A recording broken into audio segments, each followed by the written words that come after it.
നോക്കട്ടെ. അമ്മേ, ഞാൻ ഇവിടെ ഉണ്ട്. അല്ല, നീ എപ്പോഴാ വന്നേ? നിന്നെ കണ്ടില്ലല്ലോ. ഞാൻ വന്നിട്ട് എത്ര നേരായി അമ്മേ? അമ്മേനെ കണ്ടില്ലേ? അല്ല, തുമ്പി മോൾ എവിടെ പോയി? അമ്മേ,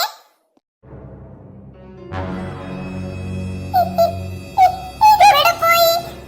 ആരെവിടെ പോയി അമ്മ പറയുന്നേ? അതൊന്നുമില്ല മോളെ. എന്താ നിങ്ങൾ നേരെ വൈകിയേ? അമ്മേ, പറയുന്നൊന്ന് കേൾക്ക്. ഈ വീടിന് എന്തൊക്കെയോ കുഴപ്പങ്ങളുണ്ട് അമ്മേ. എനിക്ക് അങ്ങനെ തന്നെ തോന്നുന്നു അമ്മേ. നീ ഒന്ന് മിണ്ടാതിരുന്നേ. വീടിനൊരു കുഴപ്പമില്ല. അച്ഛൻ കേൾക്കണ്ട. ഒരേ വില കുറച്ച് കിട്ടിയൊരു വീടാ.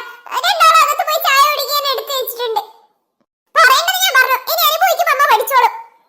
ആ, ഞാൻ പഠിച്ചോളും. നിങ്ങൾ രണ്ടാളും ചെല്ലേ. ആ, ശരി അമ്മേ.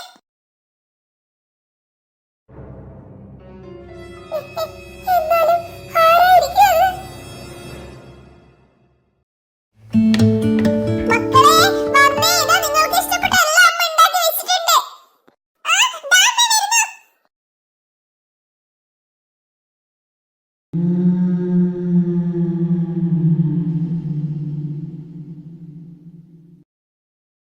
നിങ്ങൾ എന്താ അവിടെ തന്നെ നിൽക്കുന്നത്? വന്ന് കഴിക്കുന്നേ. എന്തെടുത്ത് കഴിക്കാനാ അമ്മേ നിങ്ങൾ പറയുന്നേ? നിങ്ങൾ എന്താ കാണുന്നില്ല ഇതൊക്കെ? ഇവിടെ വെച്ച് ഭക്ഷണമൊക്കെ എന്തായി പോയി? ഞങ്ങളോടാണോ അമ്മ ചോദിക്കുന്നത്? അമ്മ എവിടെയാ വെച്ചേ? മോളെ, എല്ലാ ടേബിളിലും കൊണ്ടുവച്ചതാ. അമ്മ മറന്നു കഴിക്കാൻ. അമ്മയ്ക്ക് ഇപ്പൊ മറവി കുറച്ച് കൂടുന്നുണ്ട്. അമ്മയല്ലേ പറഞ്ഞെ എനിക്ക് പാസ്ത ഉണ്ടാക്കി വെച്ചിട്ടുണ്ട്. എനിക്ക് പാസ്ത വേണം. അത് പിന്നെ മോളെ, അമ്മ ഉണ്ടാക്കി തരാം മോളെ. അമ്മ ഫുഡ് ആയിട്ട് വിളിക്കും. ഞങ്ങൾ അവിടെ റൂമിലുണ്ടാവും. ശരി ശരി. ഇവിടെ ഞാനാണല്ലോ ഭക്ഷണം കൊണ്ടുവച്ചേ. എന്നിട്ട് ഭക്ഷണമൊക്കെ എവിടെ പോയി? അന്ന് മുതൽ ഞാൻ ശ്രദ്ധിക്കാം. ഒരാൾക്കാരെ പോലെ കാണുന്നില്ല. അവിടെ ഇപ്പൊ നട്ടുവെല്ലിയും സുമതിയും വീണയും ഒക്കെ ഉണ്ടായിരുന്നു. ഇവിടെയാണ് ആരുമില്ല. സമയവും പോകുന്നില്ല. അതവിടെ വീടുണ്ടല്ലോ. അവരൊന്ന് വിളിച്ചു നോക്കട്ടെ വെറുതെ. ഹോയ്, എന്തൊക്കെയാ വിശേഷം? ഞങ്ങളുടെ പുതുതായി വന്ന താമസക്കാരാ. ഇവിടെ എണീച്ചോ, നമുക്ക് അകത്തേക്ക് പോവാം. അതാരാ? മോളാണോ നിങ്ങളുടെ? മോളെ, നീ ഒന്ന് പുറത്തേക്ക് വാ. അമ്മേ, ആന്റി. അവളുടെ ആന്റി. മോളെ, ഇങ്ങ് വന്നേ, നമുക്ക് ഉള്ളിലേക്ക് പോവാം.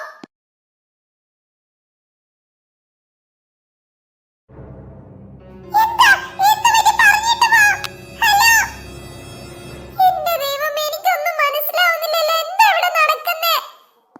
ഇനി ചുക്കി പറഞ്ഞ പോലെ ഇവിടെ വല്ല പ്രേതവും ഭൂതവും? ഏയ്, പ്രേതം ഭൂതമൊക്കെ ഈ നാട്ടിലുണ്ടോ?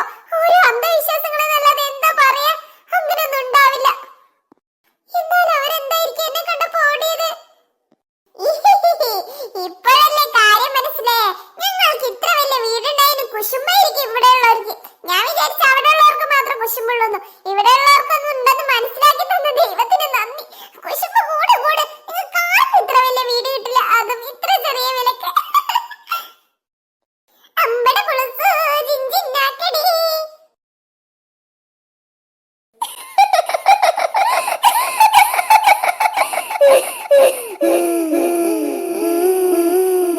നിന്റെ കുടുംബത്തെ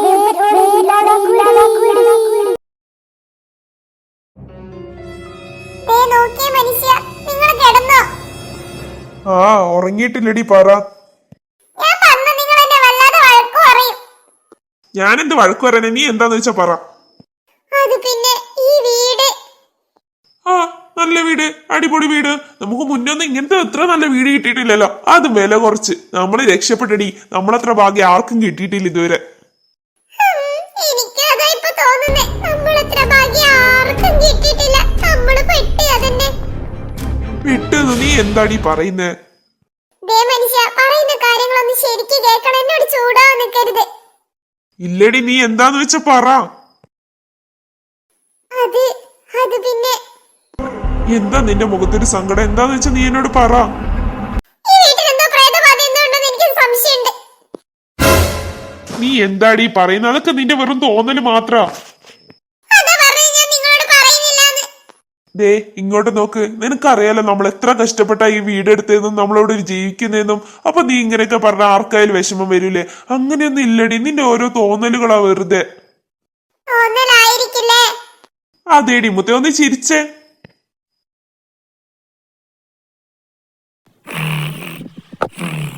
തുമ്പിമോളെ എഴുന്നേൽക്ക്, വേഗം എഴുന്നേൽക്ക്.